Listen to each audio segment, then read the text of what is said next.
बोरकर आमचे पर्यटन मंत्री आणि परवडचे आमदार रोहनबाब खंवटे आयिल्ले आसात आणि मोठ्या उत्साहान भाविक हांगा दिसतात। प्रत्येक वर्सा हांगा अशा तरेचेच मोठ्या उत्साहान आणि उमेदीन रामनवमी उत्सव हो कोलवाळे सेलिब्रेट जाता।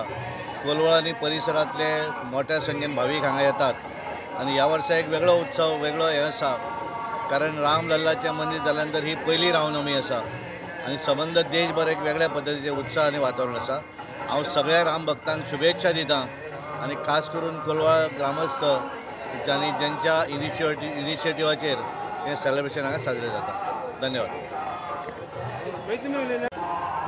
पयलीच रामलल्लाची स्थापना जाल्या उपरांत अयोध्येंत ही पयली रामनवमी, पूण तितून गोंय कोलवाळचें राम मंदीर हे जवळ जवळ 85 वर्सां ओल्ड पुर्तुगेज टायमा पासून आनी हांगा ही गोंयांत पयलीच रामनवमी, पयलेच रामाचें देवूळ आनी ह्या एरियेक जे बरे मोठ्या प्रमाणान लोक साजरे करतात आनी सबंद गोंयचे आनी शेजारच्या गांवांचे लोक बऱ्या प्रमाणात दर्शन घेवंक येतात आनी हे वेवस्थापना हे जे पळय कमिटी आहा ही बऱ्या पैकी रामनवमी करता आनी देवाचरणी प्रार्थना कर रामा कडेन की सगळ्या गोंयांत सगळ्या देशांच्या लोकांक बरें आरोग्य आयुश्य दिवचें आनी सगळी तेंची मनांची इच्छा पूर्ण करची आनी सगळे प्रगतीशील देश बनवचो म्हणून। थँक्यू।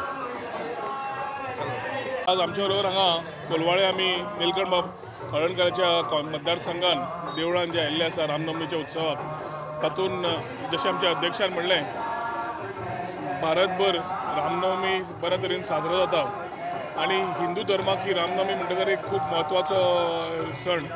ह्या सणाक सगळे जाण आमी येवन राम जन्माक थंय भाग घेवन आमी ताजी पालखी पळोवन घेतात आनी गांवभर सगळे उत्सव आसता। आज अयोध्याच्यान प्राण प्रतिश्ठा राम लल्लाची जाल्ल्यान हे पयलें राम नवमी आनी ताच्या खातीर म्हाका दिसता उत्साह खूब लोकांचो वाडिल्लो आसा। एक बरी गोश्ट जातूंतल्यान जय श्री राम म्हणीत सगळे हिंदू भक्त आपल्या आपल्या देवळांनी वचून आपले ब्लेसिंग घेता राम देवाचे आनी आयच्या दिसाक ह्याच खातीर सगळ्या गोंयकारांक समस्त गोंयकारांक रामनवमीची शुभेच्छा दिता आनी अशेंच बरोबर रावन जय श्रीराम म्हणीत देश प्रगतीशील जाता आसतना आमी आमचो सगळ्यांचो राम श्री जय श्रीराम म्हणटा आसतना रामाची आमी शिकवण घेवन फुडें वतले हे विचार घेवन सगळ्यां कडेन आव्हान करता।